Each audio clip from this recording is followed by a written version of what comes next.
حاصل ہوگی. فرق سمجھنے کی کوشش کرنا. عامتاً ہم لوگ فجر کے بعد ہم لوگوں کو بتایا گیا کہ 33 مرتبہ سبحان اللہ، 33 مرتبہ الحمدللہ اور 34 مرتبہ اللہ اکبر. لیکن لوگ ذکر کی فضیلت کو سامنے رکھتے ہوئے اس عدد کا لحاظ کرنے کی بجائے 100 مرتبہ بھی پڑھ لیا کرتے ہیں. تو 100 مرتبہ پڑھنے سے ثواب تو ملے گا، ثواب میں اضافہ تو ہوگا، اس کا کوئی انکار نہیں کرے گا. لیکن آپ علیہ السلام کے فرمان کو سامنے رکھتے ہوئے ہر نماز کے بعد 33 اور 34 مرتبہ اس تسبیح کو جو ابھی بیان کی گئی سبحان اللہ الحمدللہ اور اللہ اکبر، تو سنت کے ساتھ مشابہت اور موافقت کی وجہ سے اس میں برکت بھی پیدا ہوگی اور سنت کا نور بھی پیدا ہوگا. اور جب سنت کا نور آتا ہے تو ظاہری بات ہے کہ اوتیتو بمسافت الرعب، جو آدمی جناب نبی کریم صلی اللہ علیہ وسلم کی سنتوں پر عمل کرتا ہے تو جیسے آپ علیہ السلام کو بڑی دور کی مسافت سے رعب اور دبدبے کی دولت سے نوازا گیا تھا، جو سنت کا پیکر ہوگا، جو سنت کا پیروکار ہوگا، سنت کے مطابق کسی بھی کام کو کرنے والا ہوگا، تو رب تعالیٰ اس کی زندگی میں بھی رعب اور دبدبہ ایسا پیدا کریں گے کہ جس جگہ پر بھی وہ قدم رکھے گا اس کی عظمت، اس کی جلالت شان اور اس کے احترام کی وجہ سے لوگوں کے دل مرعوب ہو جائیں گے. آپ ہمارے پڑوسی ملک کے بازو میں ایک ملک ہے جس کو امارت اسلامیہ کے نام سے جانا اور پہچانا جاتا ہے. وہاں کے لوگوں کو اگر آپ دیکھیں، وہ پارلیمنٹوں میں جب پہنچتے ہیں تو برکت سنت کی ہونے کی وجہ سے ان کا رعب اور دبدبہ لوگوں کے دلوں کو بھی ہلا دیا کرتا ہے. جہاں ایوان میں زلزلہ قائم کرتا ہے وہاں لوگوں کے دلوں کو بھی وہ باقاعدہ متاثر کر دیا کرتا ہے. لہذا ہم اس تسبیح کے ذریعے سنت پر بھی عمل کرنے کی کوشش کریں.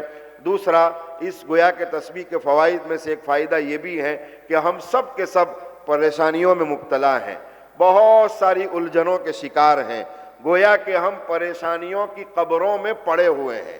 حضرت یونس علیہ السلام کو دیکھیں کہ وہ بھی مچھلی کے پیٹ میں ایک قبر کی شکل میں ہی گویا کہ اندر گھسے ہوئے اور داخل ہوئے تھے. تو رب تعالیٰ نے انہیں بھی اسی طرح کی تسبیح عنایت فرمائی جس کو آپ لوگ خود جانتے ہیں، لا الہ الا انت سبحانک انی کنت من الظالمین. اس کے بعد قرآن نے خود فرمایا فاستجبنا لہ ونجیناہ من الغم. قرآن نے دوسری جگہ پر فرمایا فلولا انہ کان من المسبحین للبث فی بطنہ الی یوم یبعثون، کہ اگر یونس اس طرح کی تسبیح بیان نہ فرماتے، تسبیح کو نہ پڑھتے تو قیامت تک مچھلی کے پیٹ میں ہی رہتے، گویا الجھنوں اور پریشانیوں میں رہتے. آج ہم سب کوئی اولاد کی پریشانی میں، کوئی روزی کی پریشانی میں، کوئی حکومت کی پریشانی میں، کوئی گھر کی پریشانی میں، کوئی گھر کے اطراف میں رہنے والے لوگوں کی پریشانی میں، کوئی کسی بھی پریشانی میں مبتلا ہے تو گویا کہ ان پریشانیوں کی قبروں میں ہم ہیں. اگر ہمیں اس سے نجات حاصل کرنی ہے تو ہمیں بھی یہ تسبیح یا اس کی طرح لا الہ الا انت سبحانک انی کنت من الظالمین کا ورد کرتے رہنا ہے. انشاءاللہ اس کے ذریعے ہم لوگوں کو بھی الجھنوں، پریشانیوں اور مصیبتوں سے نجات ملے گی. آخری بات کہ بہت سی مرتبہ یہ جو طلباء ہیں وہ دین کا کام کرتے ہیں، علماء دین کا کام کرتے ہیں، عوام کی طرف سے بجائے ان کا حوصلہ بڑھانے کے ان کے حوصلوں کو توڑنے والی باتیں اکثر کہی جاتی ہے، ان کو مایوس کرنے والی باتیں اکثر کہی جاتی ہے، ان پر تہمتیں لگائی جاتی ہیں، ان پر الزام لگائے جاتے ہیں اور نہ معلوم کیسی کیسی باتیں ان کی طرف منسوب کر دی جاتی ہے، جس کی وجہ سے کئی مرتبہ علماء کرام ان باتوں سے مغموم ہو جاتے ہیں، دل برداشتہ ہو جاتے ہیں، ان کا دل ٹوٹ جاتا ہے اور مایوس ہو جاتے ہیں. ایسے موقع پر بھی ہم قرآن مجید کی طرف رجوع کرتے ہیں تو خود جناب نبی کریم صلی اللہ علیہ وسلم کو بھی اس بات سے نجات کے لیے جو وظیفہ عنایت کیا تھا وہ یہی تسبیح ہے. وَلَقَدْ نَعْلَمُ أَنَّكَ يَضِيقُ صَدْرُكَ بِمَا يَقُولُونَ فَسَبِّحْ بِحَمْدِ رَبِّكَ وَكُن مِّنَ السَّاجِدِينَ وَاعْبُدْ رَبَّكَ حَتَّى يَأْتِيَكَ الْيَقِينُ. لہذا ہم سب کو چاہیے کہ ہم سب آج کی اس میں